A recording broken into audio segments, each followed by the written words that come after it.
Hello and welcome back to Tutorial Tuesday, which we have decided to call this section. The last session that you will have seen taught you about whispers and shouts with your pencils. And if you remember, you will have learnt to use your pencil very, very lightly in very, very light circles and to have layered your shading rather than to just press harder to get your effect. So you will have learnt to, rather than go like this, pressed harder to get depth, you will have learnt to layer. I'm doing this very, very quickly. I'm cheating. Here we go. You will have learnt to do that.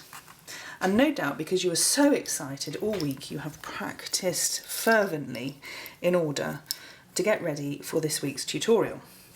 You'll have also learnt that there are all types of different kinds of pencil, and you will have tried out your 2B, your 3B and your 4B pencil, and you will now have found which type of pencil is best for you. Okay, so that all established, we are going to have a go at doing an apple. I now have several apples in front of me, and I'm going to show you how to start a drawing. And I'm going to give myself the best possible chance of getting the apple right, okay? So I'm not going to go in with a hard or heavy line like this, okay? Because if I go in like that, there isn't a chance I'm going to get this right, okay? So what I'm going to do is I'm just going to use very, very light whispers of lines like this, okay, just to get my shape. And I'm only going to get my shape in, that's just going to be my guideline. It looks a bit like a hairy apple at the moment. That way, if I make it look like a banana, it really doesn't matter, okay? If you look at your apple really well, you will not see a line anywhere, okay? The idea is that you need to be able to shade up to your supposed line, okay? What you need to train to do over the next few weeks is to really, really look at things, okay? So your first assumption when you've looked at this apple probably is that it has a line all the way around the outside. It does not. So what I want you to really look at is look at the apple for a bit before you even start, okay? And really observe what's there so that you can really see the apple for what it is. I know that sounds like madness, but actually it's quite a difficult thing to do. So that said, let's get on with it. Okay.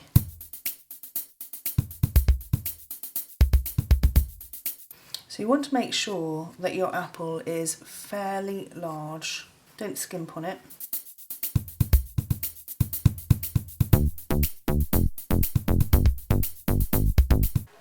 What I tend to do is just find an area that sort of like takes my eye, and that's where I start. Lots of people will ask, oh, where do I have to start? Well, the beauty about art is that there is no rule, and a million different artists will tell you a million different ways to start it. The one thing that is really important is that you understand the energy of something. And I'll show you something like this. On this apple, for instance, you can see that the energy of this apple goes like this.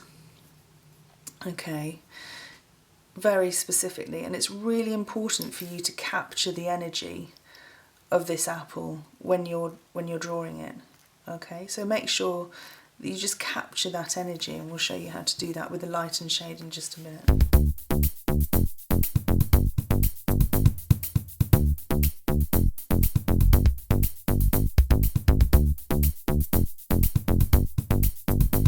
Now this line that I've done in the outside might actually turn out to be a completely wrong size for me, but it really doesn't matter. It's because it's just a guideline. It really doesn't matter.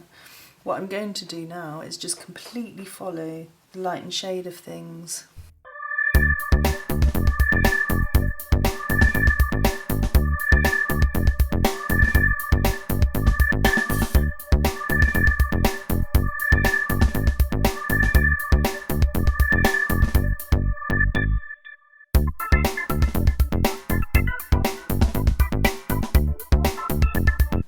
To do, if you've got like a green and a red apple like I have over here, I'll show you this one.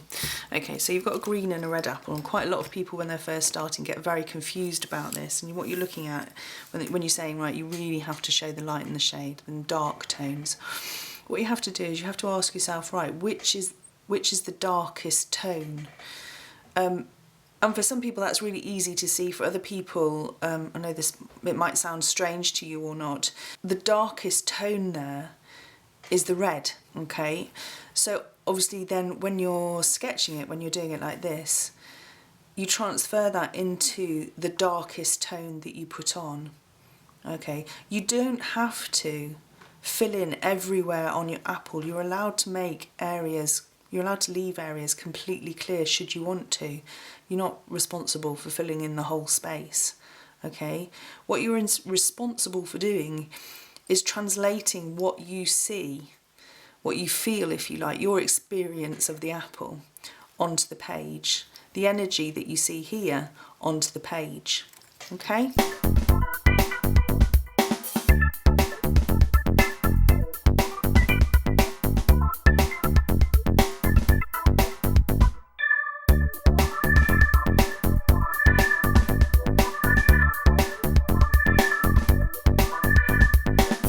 So you can see I'm just like building up these layers.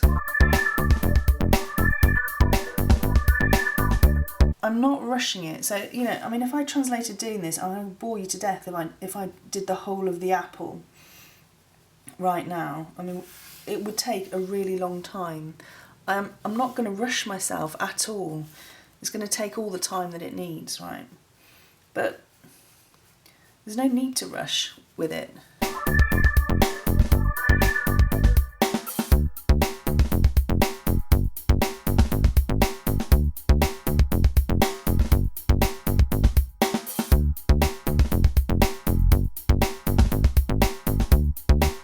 The way that I am approaching it is that I'm approaching it doing the energy. I'm following the energy of it. So I'm following the energy of it coming out from the middle and going out onto the edge. And that's because that's the energy of the apple. And so now I'm just going to chill and carry on having a draw. Okay, so rather than bore you with me sitting here forever doing this, we're going to show you some of the pictures that students have done in class, which is their first class in Origin Arts, so it's their first bashes at apples too. So have a look at them and see what you think.